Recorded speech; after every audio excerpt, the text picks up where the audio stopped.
मर्द को हुक्म है, हौसला करे, दलेरी पैदा करे। हाँ, उसकी ऐसी बदतमीजी, ऐसी गुस्ताखी जो हुकूक व फराइज के मामले हो, माँ बाप के हक में हो, कोई ऐसे मसाइल हो, मुकद्दस लोगों के हक में हो, तो फिर उसको, वो तो एक सहाबी की बीवी ने हुजूर अलैहिस्सलाम के बारे में नाज़ेबा कलिमात कहे थे तो उन्हें कत्ल ही कर दिया था, उस औरत कत्ल ही कर दिया।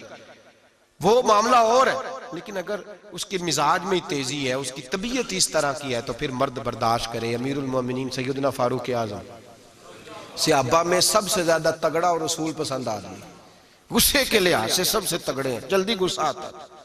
एक शख्स कहता है मेरी भारे तगड़े कबीले में शादी हो गई, बीवी मेरी बड़ी सख्त थी, उसके लबो लहज में बड़ी सख्ती थी, वो कबीला बड़ा मालदार था तो मैं बात नहीं करता था। एक दिन मेरी बीवी ने बड़े सख्त जुमले कहे तो मैं जनाबे उमर के पास आ गया। तवज्जो है आप दोस्तों की? कहते हजरत उमर के पास आया तो मैंने दरवाजे पर दस्तक दी, बीवी की शिकायत करने आया कि जरा मेहरबानी करें। तो कहते हैं जनाबे उमर अंदर से उठे तो उनकी ज़ौजा बोलने लगी, कहने लगी बस आ गया आपको कोई बुलाने वाला, अभी 5 मिनट नहीं हुए थे आपको आए, सारा दिन आप मस्जिद में रहते हैं, सारी रात आप चेहरे पे नकाब डाल के गलियों में घूमते हैं, इतनी ड्यूटी आप करते हैं, घर ये मेरा अकेली का है, बच्चे मेरी तनाक है, आपको कुछ ख्याल होना चाहिए, कुछ तवज्जो करें। वो शख्स कहते हैं वो बीबी बोलती रही और जनाबे उमर हंसते रहे, और उनकी मुस्कुराहट भी मैं सुन रहा था। जब आप बहुत ज्यादा मुस्कुराए ना तो वो भी मुस्कुराने लगी, ज़ौजा भी मुस्कुराने लगी और कहने लगी अब क्या कहते हो? तो जनाब उमर कहने लगे क्या ये रहा हूं कि अगर तेरी बात खत्म हो गई है तो मैं जाऊं, और अगर है तो मैं खड़ा होता हूं, सुना ले कोई और भी है तो। ये बात कह के बाहर आए ना जनाब सैयदना उमर फारूक, तो वो शख्स खड़ा था, आपने फरमाया कैसे आए हो? कहने लगा हजरत जी मेरी एडी तो नहीं डाडी, मैं तो आया था अपनी बात करने, तो ये तो लफ्ज ज्यादा सख्त है, वो इतनी सख्त नहीं है जितनी ये है, तो जरा कबीला सख्त है तो मैं शिकायत करने आया था, तो ये तो आपका मामला भी उसी तरह का है। जनाब उमर का जो जवाब है बड़ा कीमती है। आपने फरमाया मेरी बीवी मेरी हर तरह की खिदमत करती है, लफ्जों का हुस्न देखिए, ऐसे नहीं कि बीवी कोई काम भी ना करे और मुफ्त की चढ़ाई करे, वो भी दुरुस्त नहीं है। फरमाया मेरी बीवी मेरी हर तरह की खिदमत करती है, मैं घर नहीं होता तो मेरे बिस्तर को पाक रखती है, किसी की जरूरत नहीं मेरे बिस्तर को देख भी जाए, मेरे बच्चों को जब मैं बिस्तर पे बुलाता हूँ आती है, मेरे बच्चों का ख्याल रखती है, मैं बाहर ही रहता हूँ घर के, लेकिन घर की जिम्मेदारियां सारी उसने अपने कंधों पे ले ली हैं। फरमाया मेरे मिजाज में जलाल है, मैं रोज ऊंचा बोलता हूँ तो सुनती है, मेरी बीवी है ना, मैं उसका लिबास हूँ वो मेरा लिबास है, कभी कभी वो ऊंचा बोलती है तो मैं भी सुन लेता हूँ, बीवी जो मेरी है, मेरी बीवी है ना। एक जुमला मेरे आला हजरत का है और आला जुमला है, अगर आपकी समझ में आ गया तो ठीक, वरना वजाहत हो नहीं सकती, जगह ऐसी है कि वजाहत नहीं हो सकती। आला हज़रत फरमाते हैं जब मियाँ बीवी होते हैं, उस रिश्ते में कोई उनके पास कोई वो किसी के सामने नहीं होते। अजीब मामला है कि जब झगड़ा करते हैं तो सारी दुनिया को बताते हैं, लड़ाई करते हैं तो सारी दुनिया को शामिल कर लेते हैं, जब तू मियाँ बीवी था तो कोई शामिल नहीं था। फरमाया तू उसका लिबास है, वो तेरा लिबास है, तू अपने झगड़े में भी अब किसी को शामिल है, बहुत मजबूरी बांधे है तो कुरान ने हुक्म दिया है कि 2 उधर से लोग बुलाओ 2 उधर से हकम बुलाओ, वो बहुत मजबूरी, लेकिन हर बात ही शेयर करना। अब आखिरी बात सुन ले इस उन्वान पर कि घर क्यों टूटता है। एक तो ये कि हौसला नहीं करते मियाँ बीवी, और जो साहब कहते हैं ना मेरे अंदर कोई हौसला नहीं, वो फिर इस तरह करें रोजे रखें शादी ना करें, इसलिए कि यहाँ तो बहरहाल कुछ ना कुछ हौसले की गुंजाइश है, रखनी पड़ेगी तब ये निभा होगा, वरना ये मुमकिन बड़े बड़े सियाने बंदों को ये काम करना पड़ता है। हजरत अबुल हसन की बात मैं अक्सर सुनाया करता हूँ, बड़ी दूर से मुरीद मिलने आया था, बड़ी दूर से, दरवाजे पे दस्तक दी, वो कहता मैं सैकड़ों मील का सफर तय करके आया दरवाजा। और ये बात इतनी खूबसूरत है, मुझे इस वाक़े से इतनी दिलचस्पी है कि 2 साल पहले रमजान का एक दर्स था, तो एक साहब कहते हैं मैं आप वो बात बयान कर रहे थे तो मैं स्टाम लेने आया था गखड़ से बीवी को तलाक देने का, तो आप बात कर रहे थे तो मैंने ये बात सुनी तो बस मैंने समझा मेरी बात कर रहे हैं, सारे मुझे कहते थे मान जा, मेरा सास ससुर भी मिन्नत करते थे, मैं नहीं मानता था, आपकी बात सुन के मैं राजी हो गया और मैं उसको ले आया। हजरत अबुल हसन कहते हैं बीवी जरा मिजाज की सख्त थी, किरदार की बड़ी उम्दा पर लफ्जों की तुर्श थी, तल्ख जुमले बोलती थी, तो मुरीद मिलने आया बड़ी दूर से, बस्ता दरवाजे पर दस्तक दी, कौन है? कहा मैं हजरत का अकीदतमंद मिलने आया हूं। तो उसने कहा कि वो किसी जंगल में अल्लाह अल्लाह कर रहा होगा, तू भी वेला ही है जिस तरह वो वेला है, फारग है बिल्कुल तू भी उसी की तरह का, कहीं जंगल में होगा वो हु करता, जा तू भी बैठ जा पास जाके, सारे फारग उसी के पास बैठे रहते हैं। हजरत अबुल, और ये कौन है? महमूद गजनवी के पीर है। महमूद गजनवी को कुर्ता दिया, कहा मुश्किल पड़ जाए तो मेरे कुर्ते के वसीले से दुआ करना, अल्लाह हल कर देगा।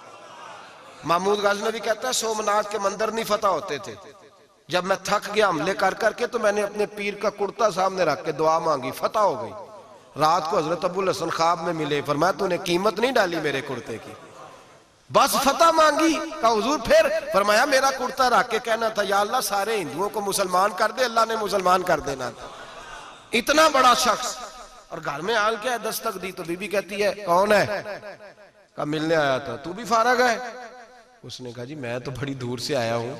कहा वो जंगल में होगा, कहा हु कर रहा होगा, तू भी जा उसके पास, करो जो दिल में आता है।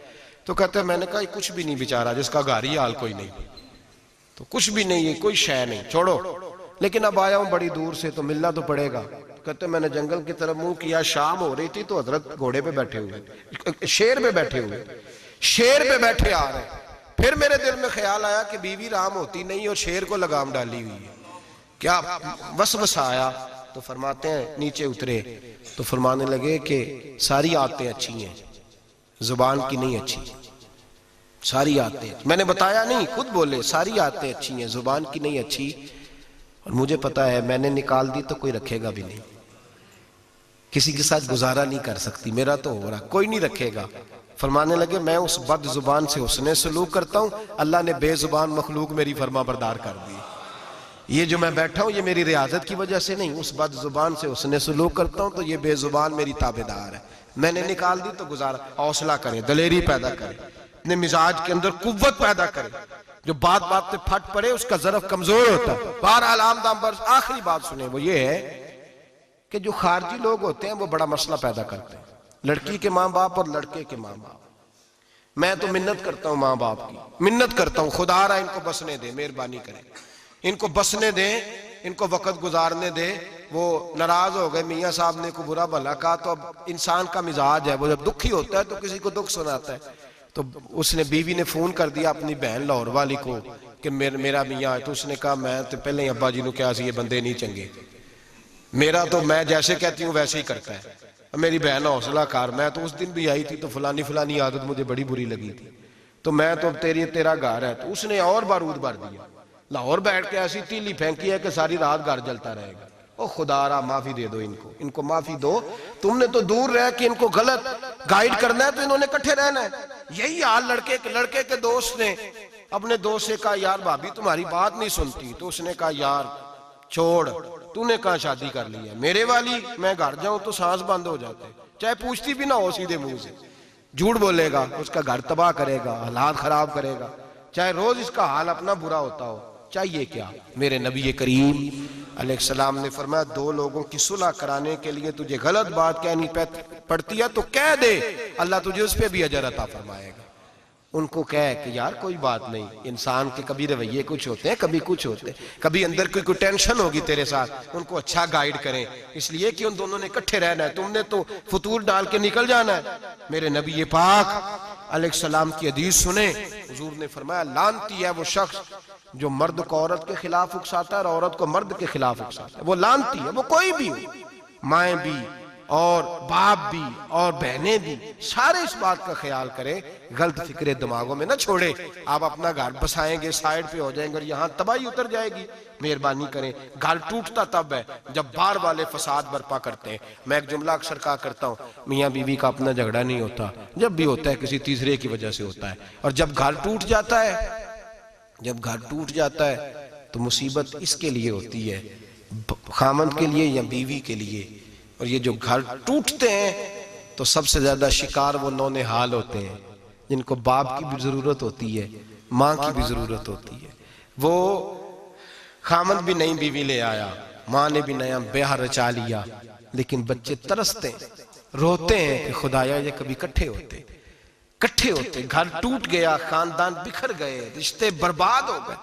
और फिर उसका नुकसान कल को उस बच्ची की जब शादी होती है तो उसके भी घर वाले पूछते हैं इनकी तलाक क्यों हुई, क्यों इनके माँ बाप आपस में अलहदा हुए, कहां तक इस घर के टूटने का असर जाता है, कहां तक ये तबाही उतरती है। मेरे नबी करीम अलैहिस्सलाम ने घर जोड़ने का हुक्म दिया, फरमाया तलाक देना जायज़ है पर अल्लाह को पसंद नहीं। खुदा रा अपने तसव्वुरात के अंदर रोशनी सही पैदा करें, सोचों को दुरुस्त करें, हौसलों को बड़ा करें, शरीयत के बताए हुए कायदे और ज़ाब्ते के मुताबिक चलें, अपनी जिंदगी आला ज़र्फ़ी के साथ गुजारेंगे तो आप जुड़ेंगे और जोड़ने वाले बनेंगे। और अगर आपके अंदर हौसला नहीं होगा तो रोज बिखरेगा काम, रोज टूटेगा।